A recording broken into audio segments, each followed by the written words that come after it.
Well, I'm an American, and I love my country. I'm a Christian, and I try to live according to the teachings of Jesus Christ. Um, but if you look at the way our government is operating right now, it's not in the interest of the American people. They're working to protect an international financial system. They're looking to dominate the global economy and hold back development around the world. Meanwhile, the United States is crumbling. Our bridges, our highways, our roads are falling apart.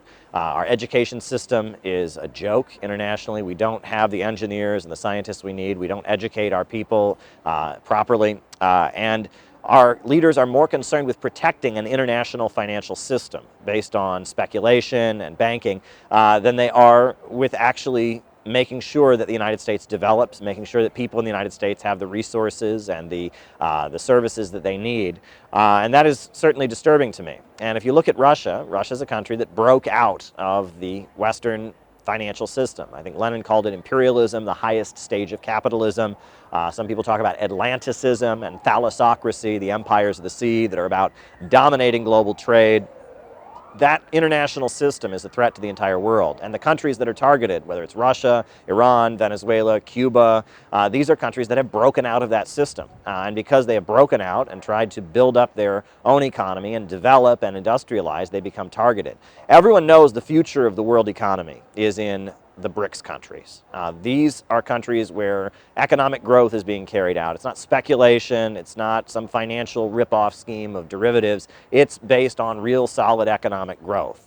Oil and gas, steel, and manufacturing. And the BRICS countries are growing and they're expanding, and the Western financial system is dying.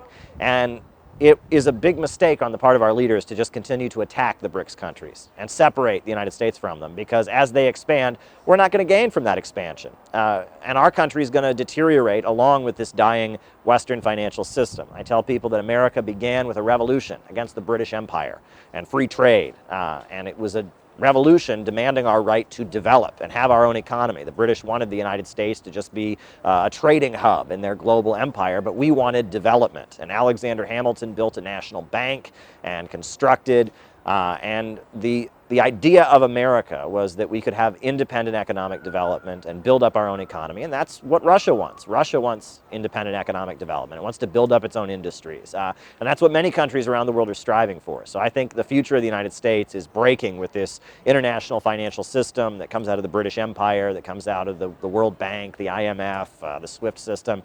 We need to join the new emerging economy around the world so that we don't get left behind. One thing I was curious about is the use of icons in religion by the Russian Orthodox Church and by Russian spirituality, because I see that icons are very important, and I know this goes back thousands of years. They have icons of the saints, and then after the Russian Revolution, you saw icons of leaders. You saw the face of Lenin, the face of Stalin, and this is repeated in many communist countries. You see the pictures of the leaders of the revolution, etc. And I'm curious about the roots of this tradition. I don't know much about it, but I do know it is something that our Western leaders really don't like. We are taught that, cult of personality, this is a dangerous thing. In the United States, we're always warned against anything like this. They want us to be very, very afraid of it. We're almost indoctrinated to be very, very afraid of anyone who holds up a picture of a leader, a picture of someone they admire. And it seems like this is a very big part of the Eastern culture, in particular in Russia. And so I'm curious to learn more about the history of icons. I know that the Lenin Mausoleum is just over there, but also, we have the church, the Russian Orthodox Church, with many icons of many saints and exalted figures. So I'd like to learn more about this tradition. One thing that is very apparent to me is in the West, they very much want to inculcate people with the notion that there is no truth. There is nothing to believe in, there's nothing to sacrifice for, and that if you believe in some kind of truth, if you believe in God, or you believe in a political movement or a political cause, you're being foolish, you're being a sucker, you're being taken advantage of. And that in reality, it's just a matter of individuals struggling against each other. It's just a battle of individuals and selfishness. This is very much the ideology coming out of the West. You can talk about philosophical irrationalism, Friedrich Nietzsche, Ayn Rand, Leo Strauss, the father of neoconservatism. This belief that there is no truth, there's nothing worth standing for. And here in the East, you see that the opposite is the case. People are very, very committed to their culture, to their nation, to their land, to the struggle to hold their society together. I saw that at the World Youth Festival, all these young people, thousands and thousands of them coming together and doing a lot of very, very hard work to put on events that help better and strengthen their country's international ties around the world. I see opposition to this philosophy of liberalism and atomization that is coming out of the West. And that's what attracts me to Russia and other countries that are struggling against the Western imperialist system. In theory, one of the great things about America is supposed to be freedom of religion, the right to practice your own religion and live according to your own conscience, follow your own beliefs and traditions. But we see increasingly a notion in the United States that if one is of a religious faith, Christian, Muslim, Jewish, Hindu or whatnot, that rejects certain lifestyles and practices, that's not permitted. In the past, the argument for LGBT rights was centered around the idea that people had the right to be who they are.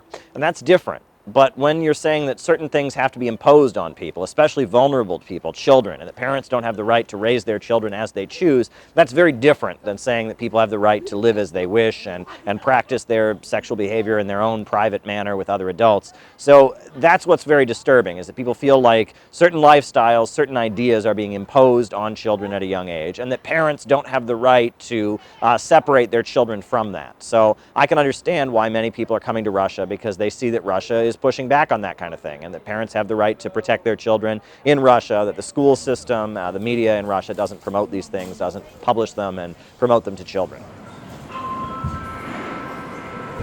Hey folks, so I'm here in the Moscow subway system, and I wanted to just show you this beautiful mural, this painting that they've got behind me here in the subway system. This is just the normal subway system that people take on their way to work, on their way home from school, to get through the city. This is the normal subway system. You can hear trains going by. They have this beautiful banner, but there's actually some very important significance to this banner. I want to point this out. This is a banner commemorating the victory over fascism, and it actually includes traditional Ukrainian dancers celebrating the victory over fascism, right? You see the banners with Lenin, you see the soldiers, and this is the victory in the Second World War, what they call the Great Patriotic War.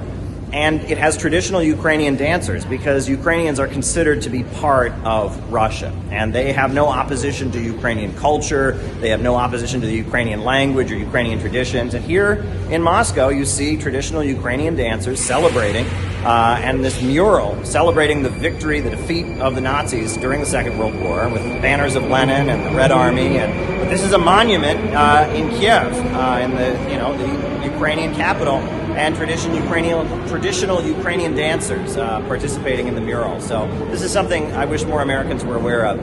Tucker Carlson and others have reflected on just how beautiful the subways really are here. And compared to our New York City subways, I mean, this is like a palace. This is like a palace. It's so clean, so beautiful architecture, etc. But it's also important to understand the political significance of these banners.